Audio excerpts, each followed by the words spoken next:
And then talk about probably my favorite and the most interesting intellectual in the book, I think, is a German who would be not known to many people called Johann Georg Hamann, who was a remarkable sort of critic of the Enlightenment he was a friend of Immanuel Kant. Hegel thought he was a genius, Goethe thought he was a genius, but he was writing as a Christian Lutheran guy who had a dramatic conversion experience, gave an astonishing radical critique of the Enlightenment move from a Christian perspective.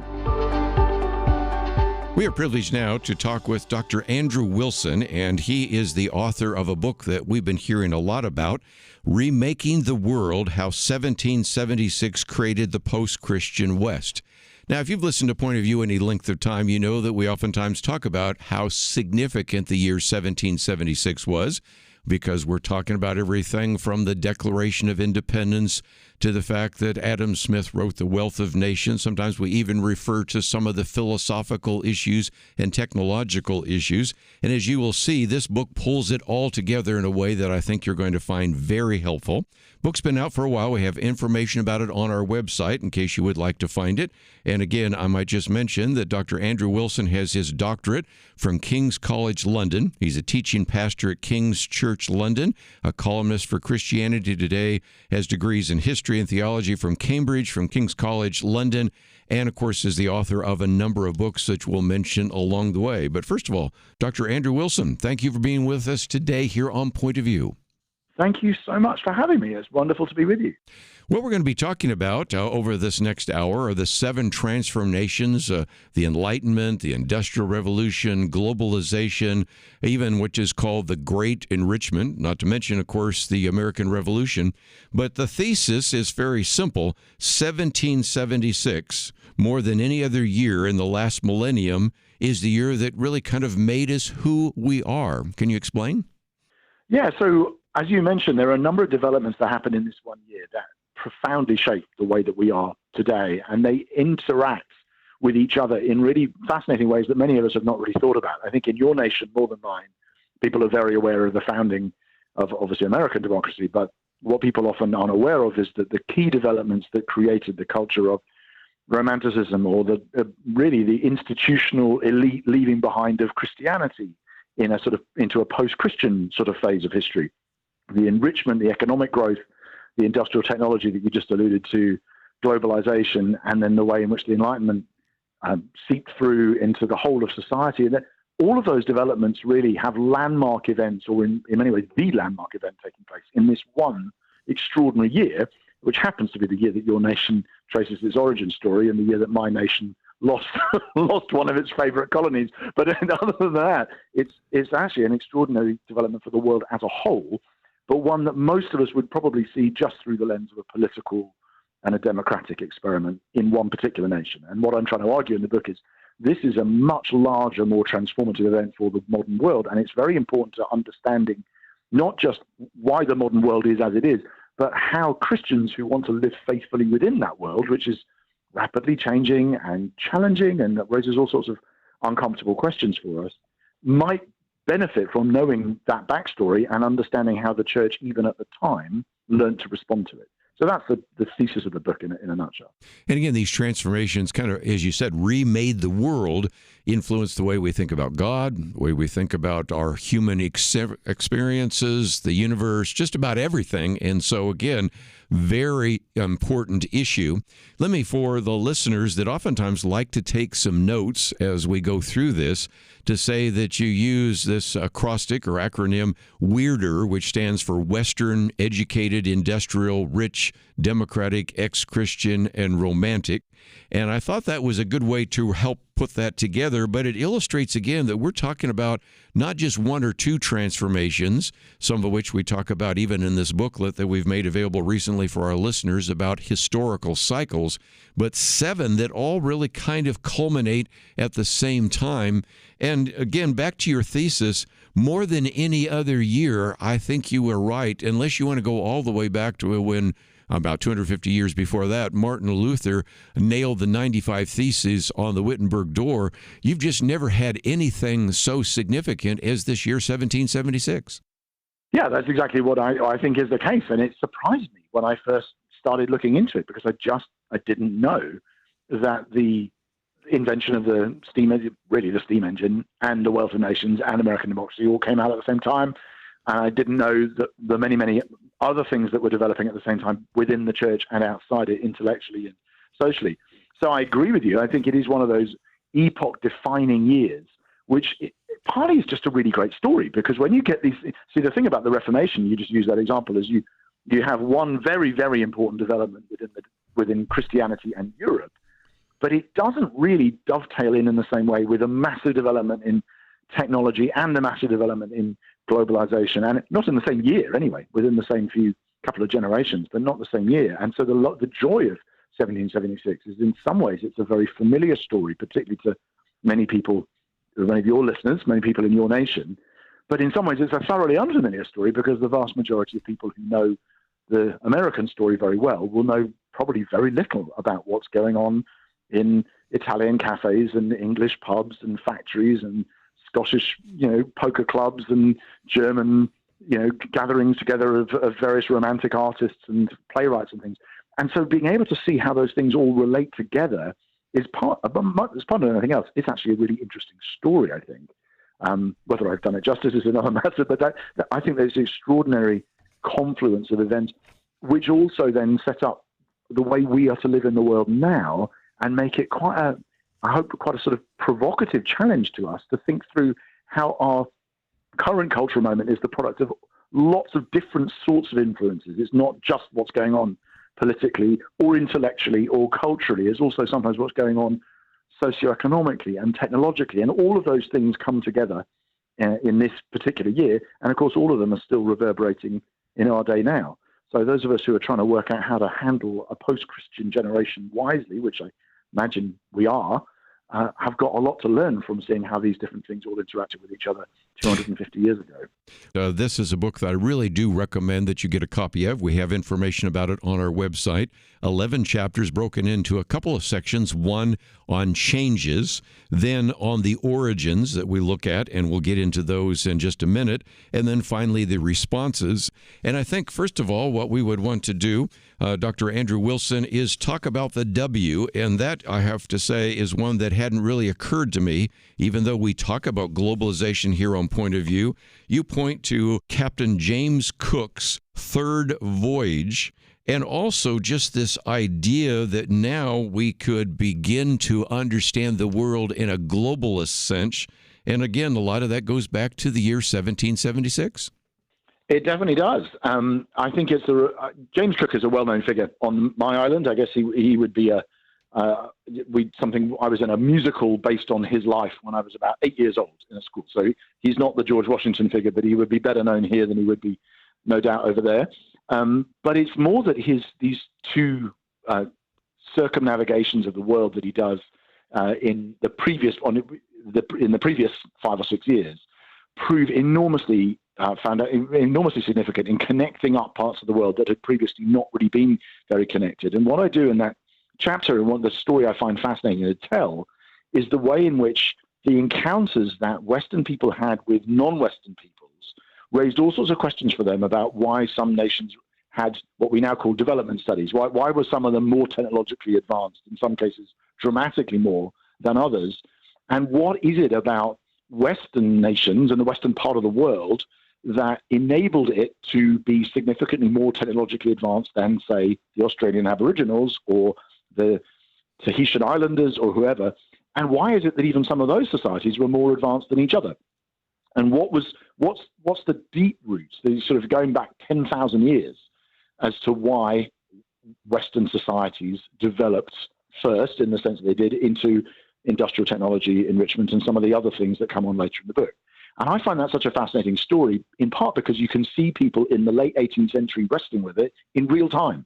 So it's not just that we're back projecting our interesting question, it's that they are visiting islands with people from Tahiti or whatever, and then they go along to an island where the people look just like the Tahitians, but they are up 500 years further back in terms of their development. And they're asking questions like, how on earth has this happened?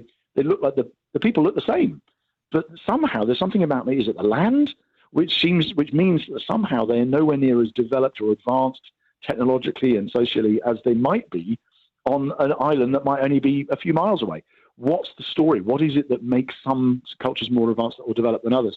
And I think it's a really important question, particularly as we might be nearing, and many would say we are, sort of nearing the end of the age of Western hegemony, and beginning to see other parts of the world rising up with a lot more influence. And that's already, in the last 20 years, happened a lot more instead of the world much more interested in what's taking place economically in Asia.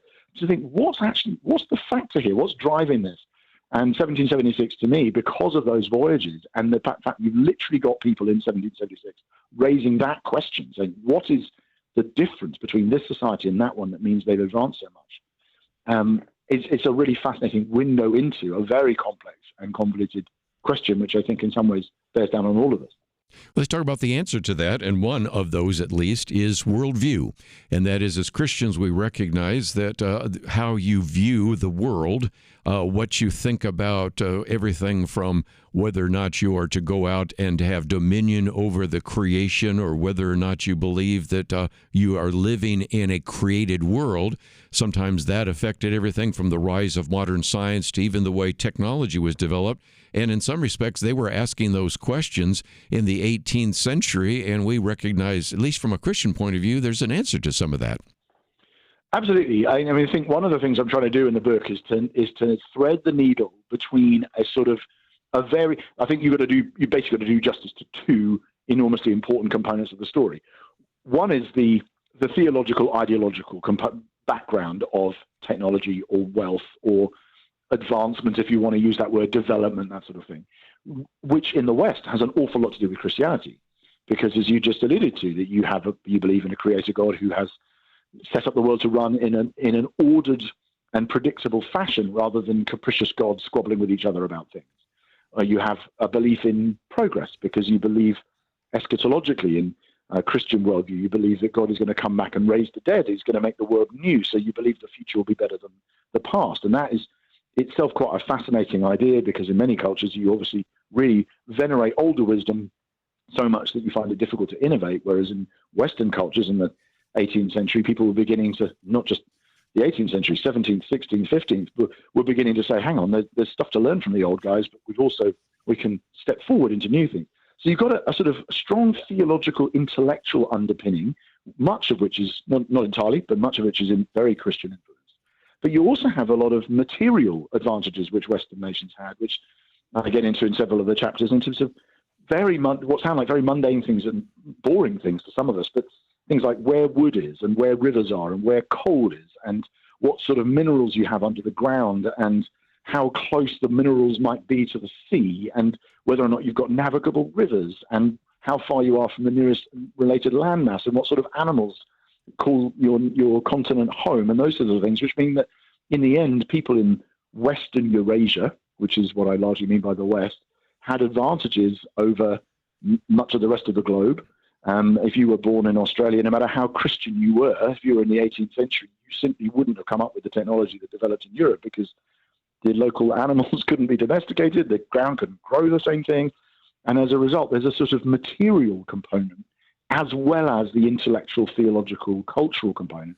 And it's the product of those two together, the ideas and the things, which created the kind of modern West as we know it. And so I have, in many ways, the book has 3 chapters on the material side and 4 chapters on the ideological, theological, cultural side. And I hope it's the fusion of those that really gives an account of why we are the way we are. Fascinating. Let's, we can maybe get to another one, Educated, and we're talking about the Enlightenment, Immanuel Kant, a critique of pure reason. You have, of course, Edward Gibbon, the history of the decline and fall of the Roman Empire. But even before Darwin comes on the scene, actually almost 50 years later, you still have Carl Linnaeus, and you have just this whole idea of species and the rest. So this whole intellectual idea brings forth, again, a very important element that you talk about in terms of the E, educated, doesn't it? It does. I like telling the story of the High Enlightenment through the lens of this year, because obviously the Enlightenment is an intellectual movement that lasts 100-odd years. You can't pin it, it's a bit silly to pin it down to a year or even a date in the way that I have. I'm deliberately doing it to try and pull together some interesting characters. But I think you do have the sort of high noon of the Enlightenment emerging in the years really between the 7 Years' War and the French Revolution. Yes. The French Revolution, 13 years later, changes a lot in terms of the questions Europeans are wrestling with. But in that period, so in 1776, as you say, you have a number of those leading intellectual figures you referred to, but really key works emerging in the study of biology, as you said, the classification of species, of understanding rocks and geology, which nowadays is a fairly niche pursuit. Most ordinary school kids, I guess, don't read books about geology, but at the time it was really cutting edge, trying to understand not just things like the age of the Earth, but also how the strata of things would mean, what minerals you might find where, and what that indicated about our relationship to the ocean and volcanoes and things were very significant when it came to questions of science and faith, for obvious reasons, as it would become more so in the century to come. And then similarly with writing of history. So people like Gibbon, Gibbon's the famous one, but there are a number of other fascinating characters I try and introduce in that chapter to talk about even the way that people would tell the story of the past, the sense in which, as Gibbon did, you had the ancients who were quite, sort of tolerant and lovely, and then Christianity came along with the clouds of darkness and suppressed dissent and was intolerant and burned all the documents it didn't like, and then eventually we came out of the dark ages into the light. That narrative, which really is Edward Gibbon, has seeped into the way that education all over the Western world has been done now for many decades. And they're really, in some ways, telling the story of the modern world and the ancient world in a very Edward Gibbonish sort of way. And he wrote that book in 1776. So there are intellectual developments that are taking place in this 1 year in all over Europe that are, I haven't even mentioned Kant, as you did, and David Hume and other key figures. And those intellectual developments profoundly shape the way that people now are taught things in school, or the documentaries that are made for public television or radio are profoundly shaped by this kind of story. And it goes back to 1776. If you've been keeping track, we've talked about Western and educated. Now we come to a couple of others, and that is industrialized. That would be the Industrial Revolution, and then one that naturally follows from that, rich, in terms of the great enrichment of Adam Smith. But again, I would have to say that even though in some of my booklets that we've had in the past on history of cycles, though we've talked about the Industrial Revolution, I had never really put that together, that James Watt's steam engine, also the mill at Bridgewater, even the idea of a lunar society, the whole idea of the Industrial Revolution can really find part of its significance in 1776, and that is the eye of your particular idea of it changed the world in a weirder way. But what did you find as you began to dig into that? Because machines were very important at this time and began to be even more important as we now had steam. No longer were you dependent on just maybe walking or horseback. Now you could take a train, you could take a boat. This made some significant differences in the world that we take for granted today, didn't it? Absolutely. And in two really interesting ways. One of them is the one you just alluded to, which is that for the first time ever, we're not required for power, we're not requiring muscles, which is pretty much the only way you could power anything until the 18th century, where you either had to basically use your own muscle power, or you had to force or maybe employ someone else. But often, of course, slavery was a huge part of almost every economy up until the last 200 or 300 years. So you had to force human labor, or you would get animals to do it, and you would yoke them, but then they were expensive, and they needed to be housed and fed and all that sort of stuff, and trained. And so what happens in the 18th century is you begin to get a new source of power, obviously through what we would now call the steam engine. And early doors, it was, perhaps a lot more cumbersome kind of machinery than it is now, and it couldn't move, and it was very difficult to use, and it would only really be useful for draining mines of water in the early days.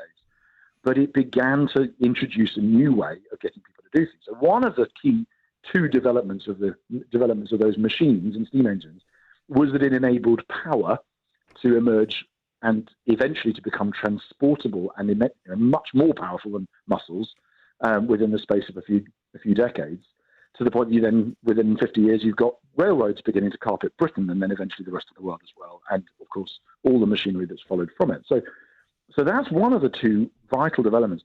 The other one is that for the same reason, the idea that you are now moving away from muscles into sort of steam and machinery, you end up with a depersonalization of power.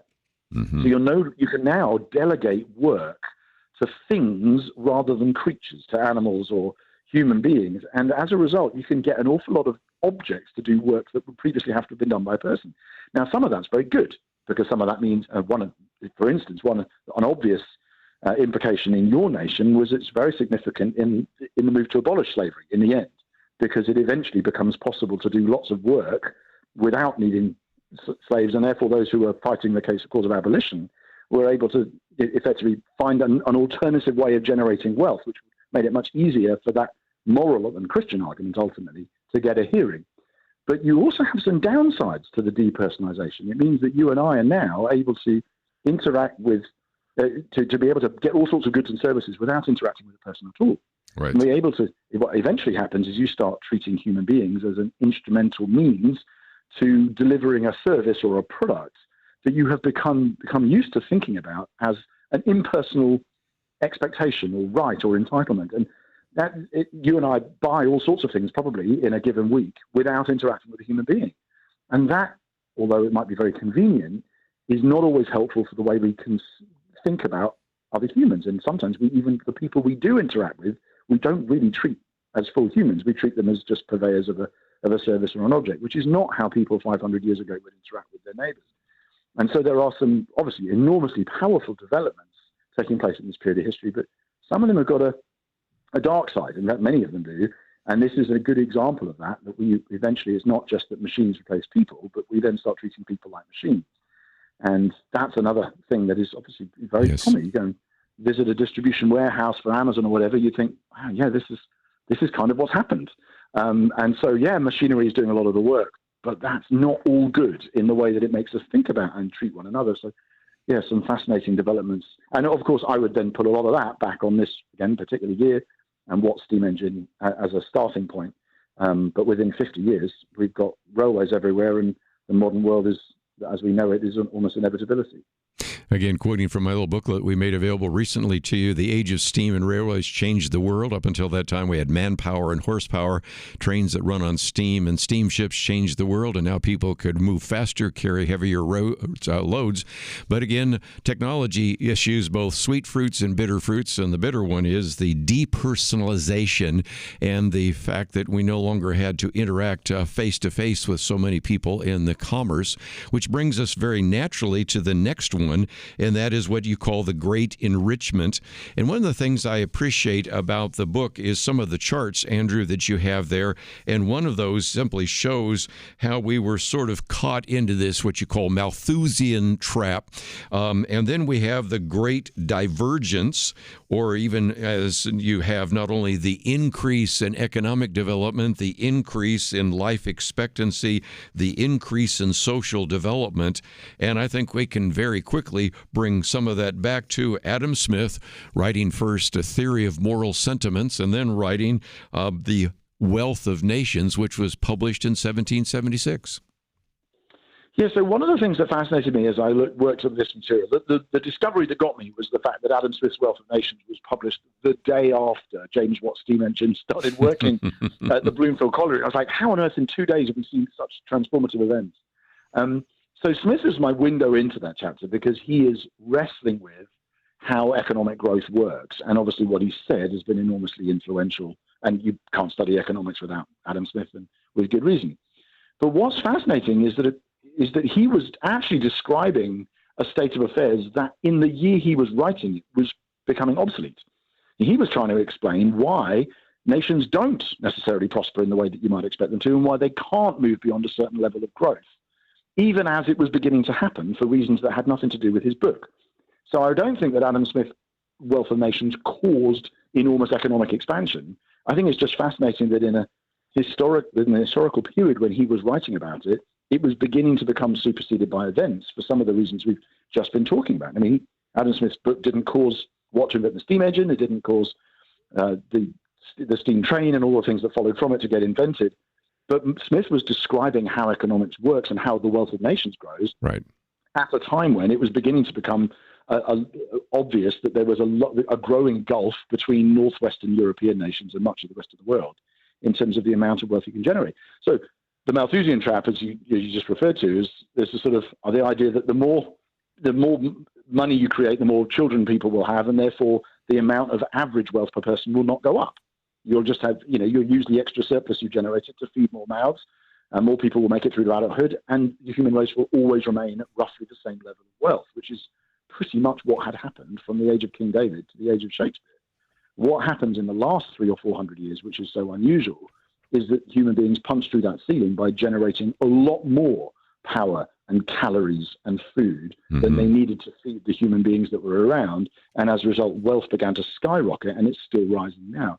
And that was not because of anything Adam Smith said. It's just fascinating to observe the connections between the way he explained the problem and the way that his contemporaries were exploring solutions. Yes. It's a fascinating story.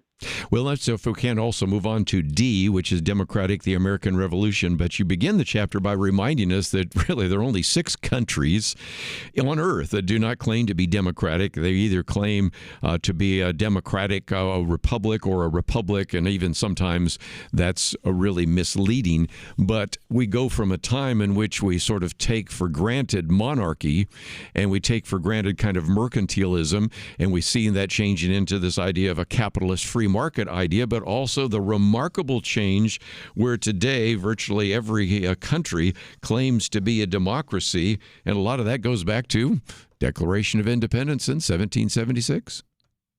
It does, and this is where I have to give your nation its due. I very, very much enjoyed writing and then talking to Americans for the last 3 or 4 years about these themes, basically trying to sort of relativize the achievements of the American Revolution and say, well, it's just one of a whole load of different things happening. But in this chapter, I really have to say, yeah, this is the product of the American experiment. There's no doubt about it. I think the technology and the material growth and the globalization and the intellectual ferment, with a couple of notable exceptions, Ben Franklin and others, but really is taking place in Europe. By the main, that's where most of the interesting stuff is happening. But in the case of politics, of course, and government, the opposite is true. And it is definitely down to the American experiment that the preponderance of democratic republics all over the world today can be traced. And it, of course, it very quickly kickstarted almost a domino effect, to mix my metaphors, in European nations as well. So you get the American Revolution, but very quickly you start getting revolutionary fever emerging in all sorts of other nations, often based on very similar ideas. The difference is that the other ones didn't survive, or most of them didn't, or had to be reinvented. I mean, the French have had to have 5 different republics, and of course they had bursts of monarchy between all of them, or nearly all of them. So and there are many other examples you could trace all over sort of Latin America and the rest of Europe, and including in my own nation. Whereas in America, that somehow, and this is what I think is such a fascinating story, the experiment survived. And it seems to have survived because of the tensions that existed right back in 1776, even between many of the signers of the Declaration of Independence.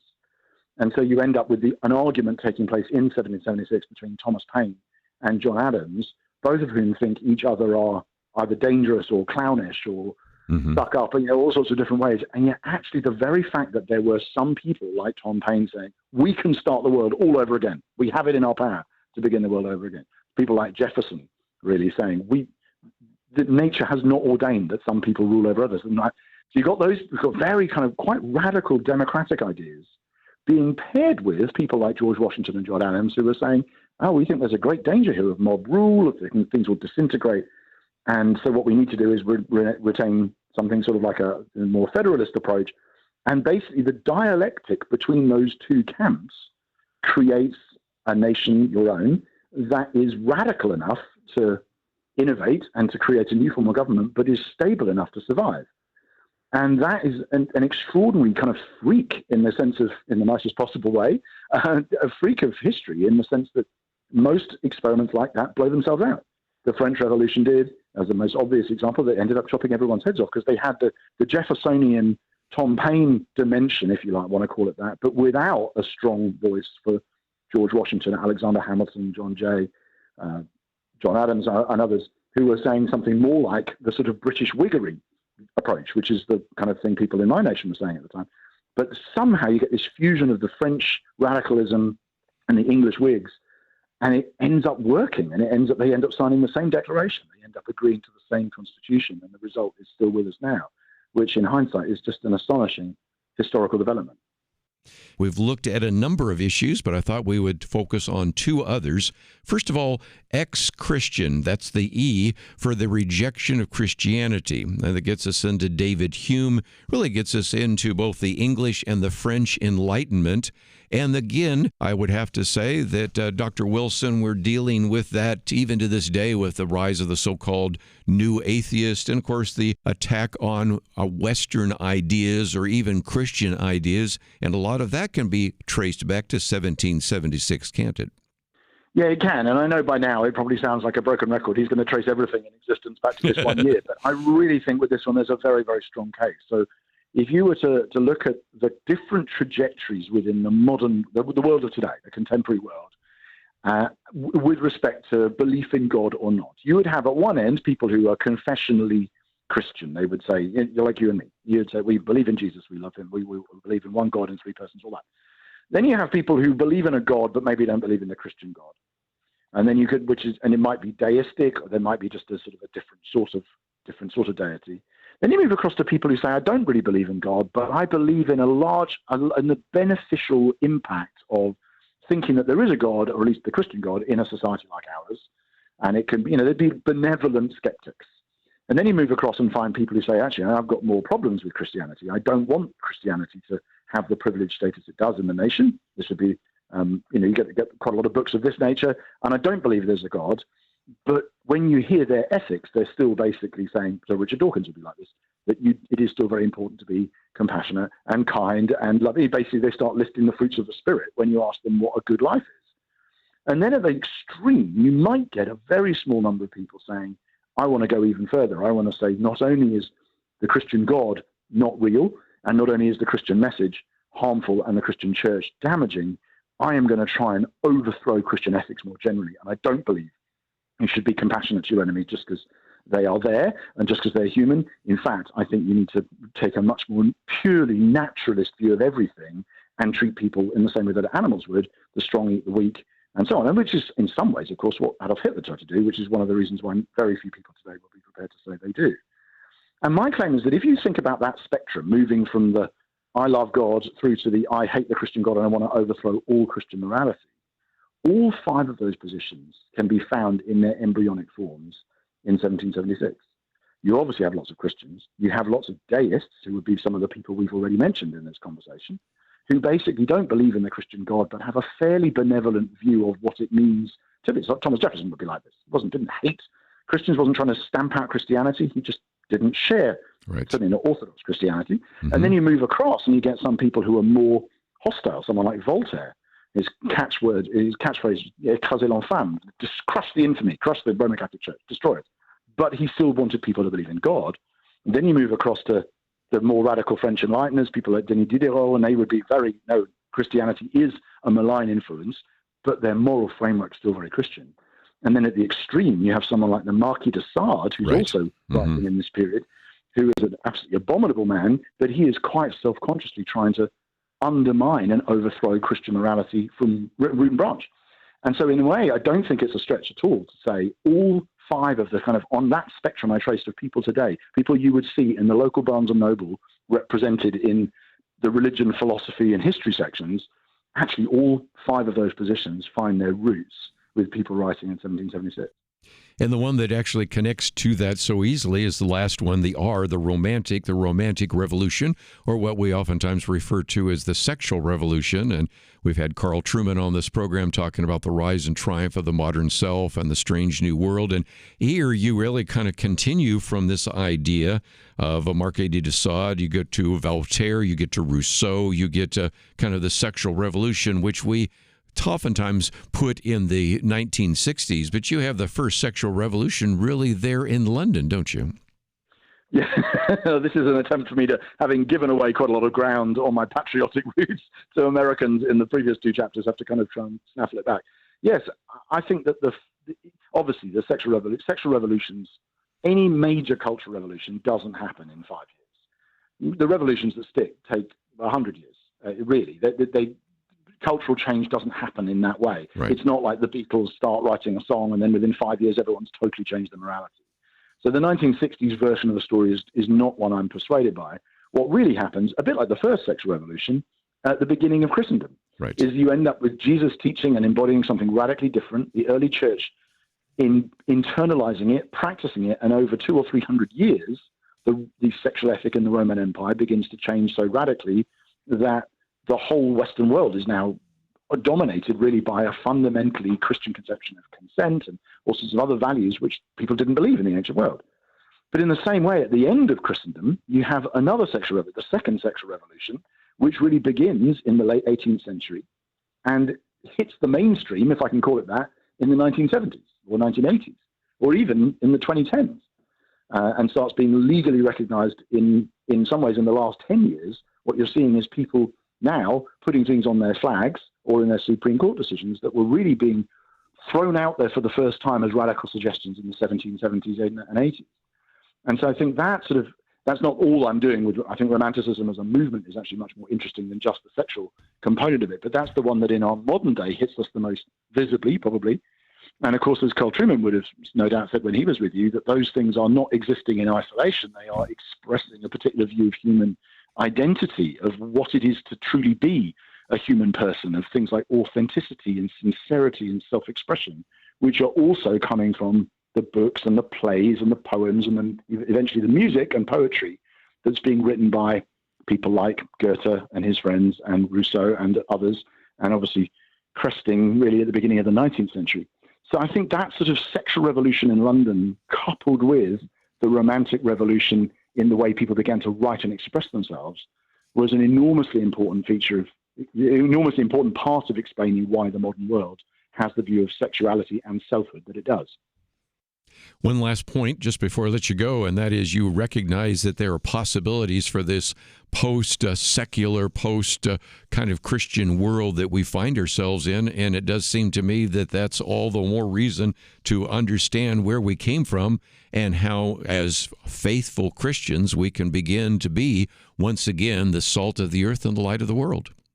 That's right. And we've obviously spent most of this conversation talking about the developments in the world as a whole. But in my final two chapters, I tend to look at the church and how the church responded and how the church interacted with all of these changes. I talk about the celebration of grace and the transforming power of grace in the church. Hymns like Amazing Grace, Rock of Ages, many others which were being written at the time. I talk about the attitude to freedom, a holistic understanding of what freedom is and who it applies to, which in Europe quickly came through in the abolitionist movement. In your nation, more centered around religious liberty. Of course, both eventually caught up with what the other one was doing, but many decades later.